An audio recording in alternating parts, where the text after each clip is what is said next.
ఏమంటారు వాడిని ముఖవల్లికలు అవి చూస్తుంటే సేమ్ బీఆర్ఎస్ పథకం తయారవుతారు వాళ్ళు. ఇప్పుడే అతి తక్కువ సమయంలో ప్రజలు కూడా వ్యతిరేకిస్తాను వాళ్ళ మీద.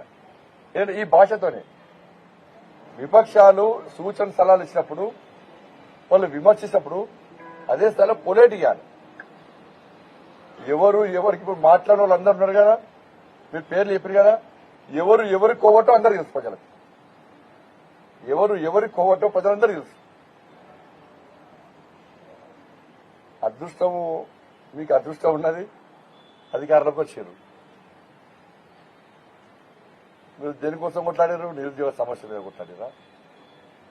రైతు రుణమాఫీ మీద కొట్లాడారా? ఇప్పుడు అధికారం వచ్చాక కాళేశ్వరం పోగొడుతుంది, మళ్ళీ రీడిజైన్ అంటారు. మళ్ళీ స్టార్ట్ వెళ్ళి ఒక రీజన్ అంటే వాళ్ళు మార్చింది వీళ్ళు మార్చారు, వీళ్ళు మార్చింది ఇప్పుడు వీళ్ళు మారుస్తారు. కాబట్టి దయచేసి మళ్ళా కాంగ్రెస్ పార్టీ నాయకులకు విజ్ఞప్తి చేస్తున్నా, మొన్ననే ప్రభుత్వం ఏర్పడ్డది మీది. ఏర్పడ్డ తర్వాత మీ మీద కోపం ఎవరికి లేదు, నాకైతే కోపం లేదు. ఎందుకంటే ఒక మూర్ఖతో పాలన పీడ విరగలేదు అనుకున్నాను. ఆ కుటుంబ రాజ్యం పీకింది అనుకో, పీడ విరగదు అనుకున్నా, కుటుంబ రాజ్యం పీకింది అనుకున్నా. ఇంకా కొన్ని వేర్లున్నాయి, బీఆర్ఎస్ కొన్ని వేర్లున్నాయి, వాటిని కూకటి వేలతో పెకిలించడానికి భారతీయ జనతా పార్టీ సిద్ధంగా ఉంది. కాబట్టి మీరు మొన్ననే ప్రభుత్వం ఏర్పాటు చేసేవాడు మేము కూడా సమన్వయంతో ప్రశాంతంగా మేము సహకరించే ప్రయత్నం చేస్తామని చెప్పినాం. కేంద్రంలో భారతీయ జనతా పార్టీ ప్రభుత్వం ఉంది, మళ్ళా భారతీయ జనతా పార్టీ ప్రభుత్వం నరేంద్ర మోడీ గారి నేతృత్వంలో ఏర్పడబోతున్నది. కాబట్టి ఇచ్చి పుచ్చుకునే ధోరణి, ప్రజల కోసం మళ్ళీ ఇచ్చి పుచ్చుకునే ధోరణి మళ్ళీ వేరే పెట్టకూడదు. ఫిట్టింగ్ వల్ల తెలంగాణ అభివృద్ధికి సహకరించే ధోరణి రెండు పార్టీల మధ్య ఉండాలి, ఈ ప్రభుత్వం మధ్య ఆ ప్రభుత్వం మధ్య ఉండాలి. చాలా మంది మంత్రులు అసెంబ్లీ వేదికగా మాట్లాడారు. గతంలో బీఆర్ఎస్ పార్టీ చేసిన తప్పిదాలను, వాళ్ళ యొక్క అహంకారాన్ని అసెంబ్లీ సాక్షిగా స్పష్టం చేశారు. మళ్ళీ మీరు అదే విధానాన్ని కొనసాగిస్తే మళ్ళీ గది పడుతుంది. ఎందుకంటే మేము నరేంద్ర మోడీ గారు క్లియర్ గా క్లారిటీ ఇచ్చిన తెలంగాణ రాష్ట్ర అభివృద్ధికి ఏ పార్టీ ప్రభుత్వం ఏర్పడ్డా మనం సహకరిద్దాం, రాజకీయ పరంగా విమర్శలు చేసుకున్నప్పుడు కూడా మనం సహకరిద్దాం. కష్టపడి తెలంగాణ రాష్ట్రాన్ని సాధించుకున్నారు, ఎన్నికలు అయిపోయినాయి, రాజకీయాలు వద్దిగా అభివృద్ధి నుంచి దృష్టి సారిద్దామని చెప్పి చెప్పారు మాకు.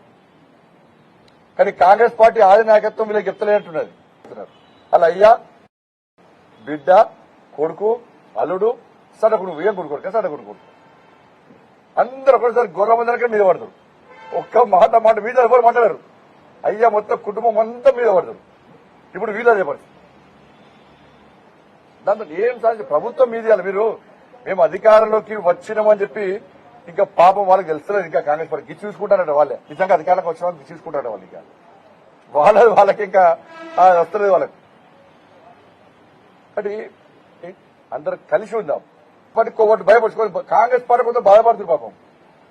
వాళ్ళ పార్టీ అధికారంలోకి వస్తుంటే కాంగ్రెస్ పార్టీ కొంత ఇప్పుడు కొంత బాధపడుతున్నారు. వాళ్ళు బీఆర్ఎస్ పార్టీ అధికారం రావడం కోరుకుంటారు. వాళ్ళు అంటే వస్తుంది కాంగ్రెస్ పార్టీ అధికారంలోకి వస్తామో తెలియదు కదా. మీకు బీజేపీ కోపం ఎందుకు? మాకు టార్గెట్ కాంగ్రెస్ బీఆర్ఎస్. ఆయనతో బీఆర్ఎస్ ఇంటి పంపదానికి ఇచ్చిపెట్టాం. బీఆర్ఎస్ ఆ వేర్లు కూకటితో పెగిలించేదానికి ఇచ్చిపెట్టాం. మీరు ఇచ్చిపెడతారు కావచ్చు. మీరు కాంగ్రెస్ పార్టీకి ఏమున్నది? బీఆర్ఎస్ పెరిగినా ఏం కాదు, కానీ బీజేపీ పెరగదు. బీజేపీ రావద్దని కాంగ్రెస్ పార్టీ.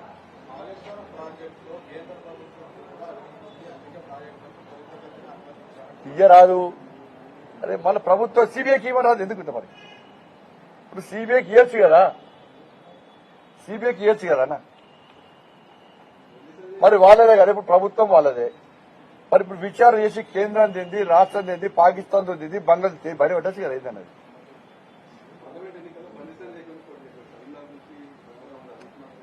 కేంద్ర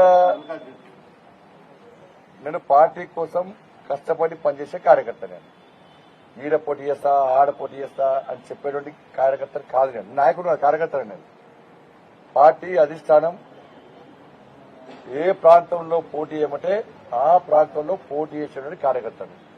పార్టీ అధిష్టానం నువ్వు పోటీ చేయదు, ఫలానా పోలింగ్ బూత్ లో మాత్రమే పనిచేయాలంటే పోలింగ్ బూత్ కూడా పనిచేయడానికి సిద్ధపడ్డ కార్యకర్త బండి సంజయ్. నాలాంటి అనేక మంది ప్రతి భారతీయ జనతా పార్టీ కార్యకర్త కూడా